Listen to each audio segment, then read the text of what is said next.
Сәлеметсіздер ме, құрметті әріптестер?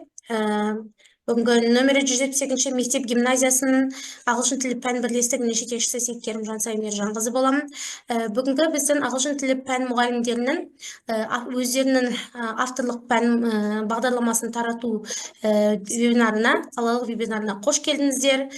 Бүгінгі біздің вебинардың мақсаты, яғни пән мұғалімдері өздерінің педагогикалық идеяларымен және де жобаларымен бөлісе отырып, элективті курс нәтижесінде тәжірибелермен тарату болып табылады.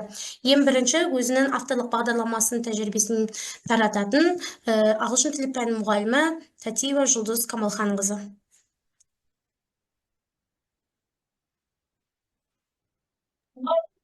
Естіліп тұр ғой, иә? Естіліп тұр, бастай беріңіз. Қайырлы күн, құрметті әріптестер. Менің авторлық бағдарламамның тақырыбы ағылшын тілі сабақтарында шығармашылық тапсырмалар беру арқылы тыңдау, оқу, сөйлеу, жазылым дағдыларын дамыту болып табылады. Яғни бұл 8-ші сыныпқа арналған аптасына 1 сағаттық, жылына 34 сағаттық элективті курс, яғни бағдарлама. Бағдарламаның негізгі мақсаты оқушылардың сөйлеу, тыңдау, оқу және жазу дағдыларын дамыта отырып, оларды ағылшын тілінде еркін әрі тиімді қарым-қатынас жасауға үйрету.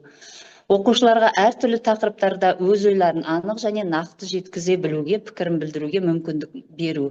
Бағдарламаның міндеті оқу процесін қызықты және тартымды ету арқылы оқушылардың ағылшын тілін үйренуге деген ынтасын арттыру, яғни бір-бірімен тиімді қарым-қатынас жасау және бірлесіп жұмыс істеу қабілеттерін жақсарту болып табылады.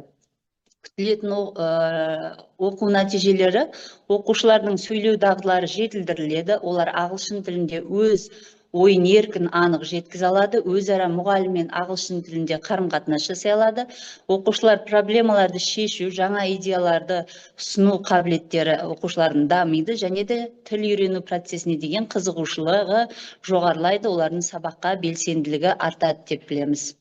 Сонымен қатар бұл бағдарламаның өзектілігі ағылшын тілін білу оқушыларға, яғни әлемнің үздік жоғары оқу орындарына түсуге, халықаралық деңгейде жұмыс істеуге мүмкіндік беретін бағдарлама. Көптеген ғылыми жұмыстар, зерттеу және кәсіби ресурстар ағылшын тілінде қолжетімді. Сонымен қатар бұл бағдарламаның бағыттылығы 8-ші сынып оқушыларын ағылшын тілінде еркін сөйлеуге, оқуға, жазуға үйрете отырып, еркін мазмұндай алуға мүмкіндік береді. Сонымен қатар бағдарламаның жаңалығы оқушыларға бағдарлама барысында тапсырмаларды оқытуда жаңашыл платформаларды, яғни Joytech, Wordwall, Educaplay, Kahoot, ChatGPT қолдана отырып, оқушының пәнге деген қызығушылықтарын арттыру болып табылады. Тұрақтылау мазмұны, бұл бағдарлама 8-ші сыныпқа 6 бөлімнен тұратын бағдарлама. Self-discovery and identity 10 hours, relationships and connections 6 hours, social issues and awareness 7 hours, creative expression 5 hours, nature and the environment 4 hours, technology and its impact 2 hours. Яғни бұл жердегі оқушылардың зерттеу тақырыптары осы 6 бөлімнен тұратындықтан, олардың барлығы саяхат және туризмнің жаңа түрлері, экотуризмнің болашағы, заманауи технологиялар және олардың болашаққа әсері, жасыл энергия, денсаулық және салауатты өмір салты, жаһандық жылыну және климаттың өзгеруі, әлеуметтік желі және жастар, сонымен қатар оқу және оның маңыздылығы мен ғарыштық зерттеулер және ғылым. Бұл әдістемелік бөлімде бағдарлама негізгі мектеп бағдарламасының мазмұнына сай және де оқушылардың жас ерекшеліктеріне сәйкес құрастырылған. Оның өзін 6 бөлімге бөліп отырмыз: оқу дағдыларын меңгерту, негізгі стратегияны түсіну, сонымен қатар қолданба, тағы да құрастыру және бағалау болып табылады. Негізгі бағдарламаның барлық міндеттері, маңыздылығы, оның бағыты, күтілетін нәтижесі туралы айтылды. Назар қойып тыңдағандарыңызға көптен көп рахмет. Келесі біздің сөз сөйлейтін ағылшын тілі пәні мұғалімі Иманбекова Рашида Оспанқызы.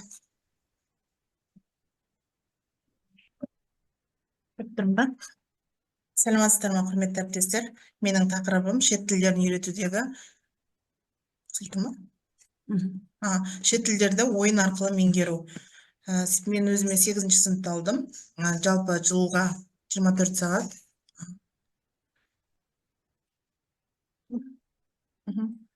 Негізгі бұл авторлық бағдарламаның мақсаты балаларға, ересектерге, яғни тілді жеңіл меңгерту. Қазіргі кезде бұның шешімі классикалық әдістер көбінесе жаттауға негізделеді. Оқушылар тез жалығып кетпеу үшін барлық сабақты жеңіл түрде өту мақсатында іс жүзінде қолдану үшін осы тақырыпты алып, соны жеңілдету мақсатында жасаған бағдарламам еді. Бұны 4 бағытта алдым. Ойын балалардың тілін дамыту маңызды құралы. Балалар ойын арқылы сөздерді үйренеді, сөйлеу дағдысын қалыптастырады. Ойын арқылы баланың танымдық және шығармашылық қабілеттері дамиды. Ойындар балаларға ағылшын тілін үйренуге тез көмектеседі деп алған едім.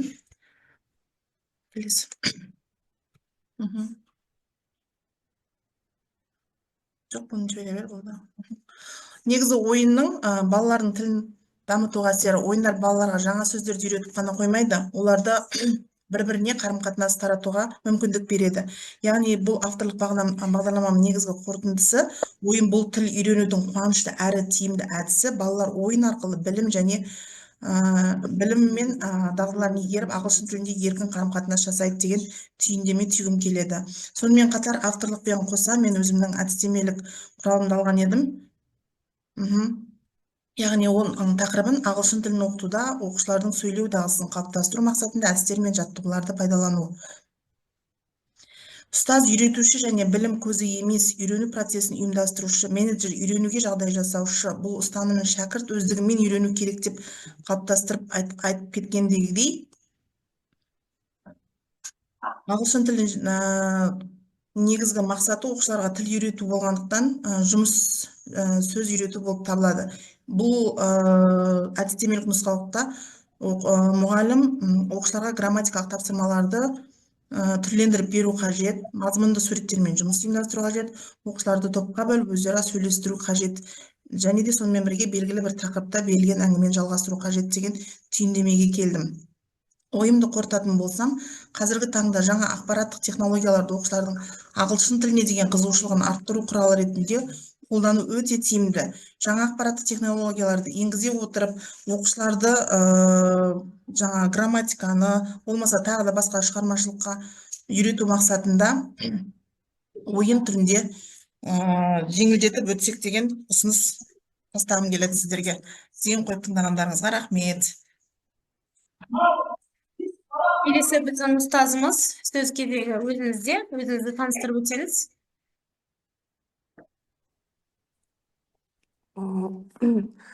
Сәлеметсіздер ме? Менің атым Әділшиева Айдана. 172-ші мектеп гимназиясында ағылшын тілі пәні мұғалімі, педагог сарапшымын. Менің жазған авторлық бағдарламам ол элективті курс болып табылады. Тақырыбы сөйлеу дағдысын қарқынды дамыту құралы ретінде ағылшын тілі сабақтарында жасанды интеллект бағдарламаларын пайдалану элективті курсы. Бағдарламаның мақсаты мен міндеттері оқушылардың ағылшын тілінде сөйлеу және тыңдау дағдыларын дамыту, жасанды интеллект құралдарын тиімді пайдалану, интерактивті оқыту әдістерін енгізу, оқушылардың коммуникативті қабілеттерін жетілдіру. Негізгі әдістер мен құралдар. Менің элективті курсымда осы ChatGPT туралы көп айтылады. Оны қалай тиімді пайдалансақ болады. Яғни диалог жүргізу, сұрақтарға жауап беру ретінде. Одан кейін Google Bard деген қосымша жаңағы жасанды интеллект туралы айтылады. Мәтін өңдеу және тіл үйренуге көмек етеді оқушыларға. Одан кейін Quillbot жазбаша дағдыларды дамытуға арналған құрылғы. Speechelo айтылымды жақсарту үшін қолданатын жасанды интеллектті қалай қолданамыз.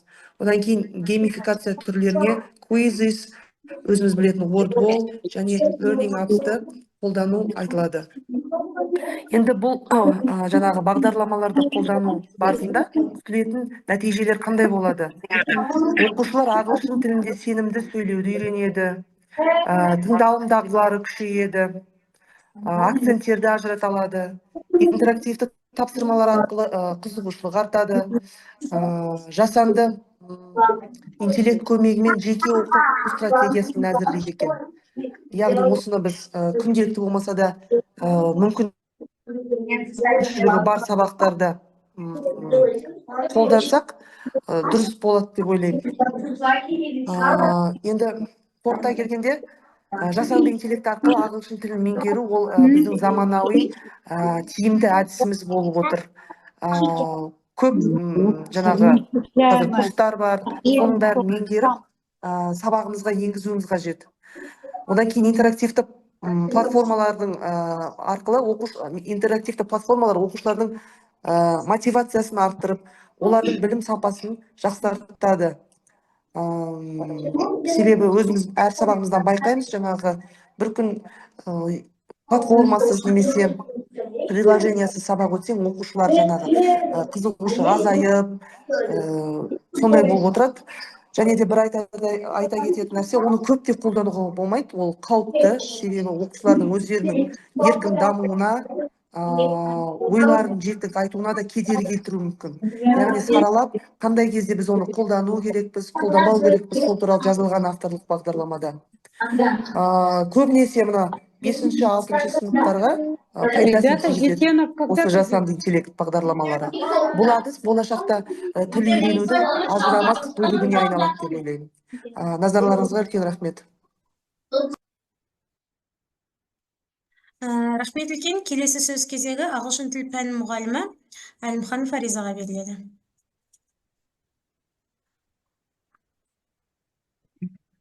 Қайырлы күн, құрметті әріптестер. Менің аты жөнім Әлімхан Фариза, ағылшын тілі мұғалімі, 172 мектепте жұмыс жасаймын.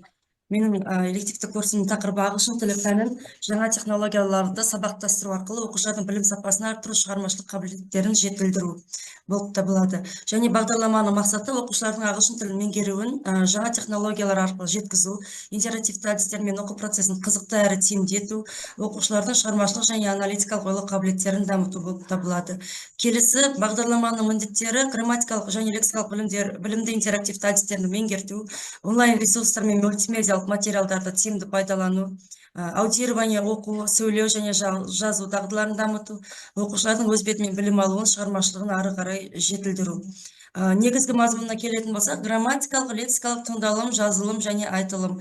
Соның ішінде грамматикалық tenses, modal verbs, passive voice'тар кіреді, лексикалық жағына prepositions, synonyms and antonyms, тыңдалым TED, BBC Learning English, жазылым ChatGPT, Grammarly, Google Docs, айтылымға AI, тренажерлер және Else We Speak, Speak Now. Келесі оқыту әдістері интерактивті платформалар Quizzes, WordWall and Kahoot.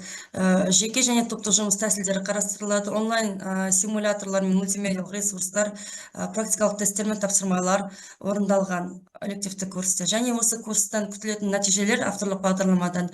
Оқушылар ағылшын тілінде еркін сөйлей алады, жаза алады, және тыңдалым, оқылым дағдыларын жақсы жетілдіреді. Тест тапсырмаларын жылдам әрі дәл орындау қабілеттері артады. Заманауи технологияларды тиімді қолдану жолдарын үйренеді және біледі. Қорытындылай келе, бұл бағдарлама оқушылардың ағылшын тілін меңгеру сапасын арттыруға бағыттайды. Жаңа технологияларды қолдану арқылы оқу процесі тиімді әрі қызықты болады. Бұл әдіс оқушылардың білім деңгейін көтеріп, шығармашылық ойлау қабілеттерін жетілдіреді. Сонымен қоса, сіздерге назар аударып тыңдағандарыңыз үшін рахмет. Сау болыңыздар. Келесі сөз кезегі ағылшын тіл пәні мұғалімі Бектұрғанова Алтынсары Суантайымнаға беріледі. Сәлеметсіздер ме, құрметті әріптестер. Менің авторлық бағдарламаның аты ағылшын тілі пәні бойынша ұбт тапсыруға оқушыларды дайындау. Бағдарламаның мақсаты мен міндеттері оқушыларды ұбт-ға нәтижелі дайындау, ағылшын тілінің грамматикалық және лексикалық құрылымдарын терең меңгерту, тыңдалым, оқылым, жазылым және айтылым дағдыларын жетілдіру, тест шешу әдістерін үйрету және уақытты тиімді басқаруға бейімдеу. Негізі мазмұн: грамматикалық құрылымдар, tenses, modal verbs, passive voice, conditionals.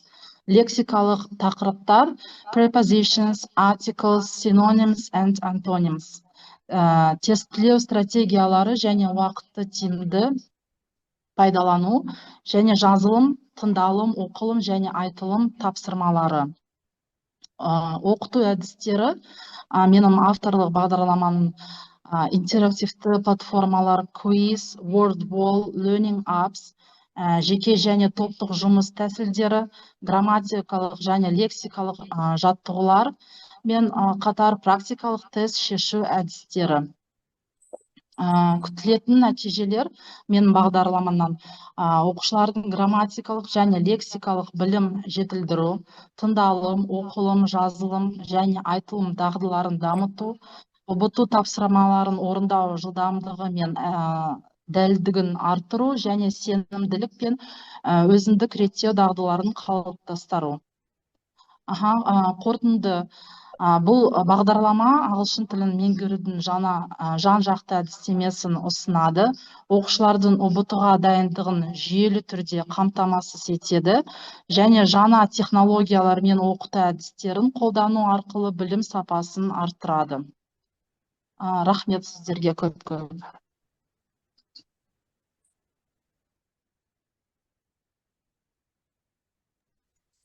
Рахмет үлкен.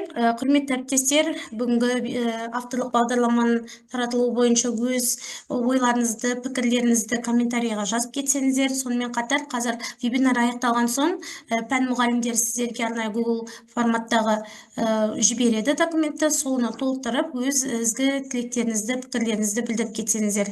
Сіздерге алғысымыз шексіз. Осындай жетістіктеріңіз сіздерде де көп болсын. Егер де сұрақтарыңыз болса, пән мұғалімдеріне қойсаңыздар болады.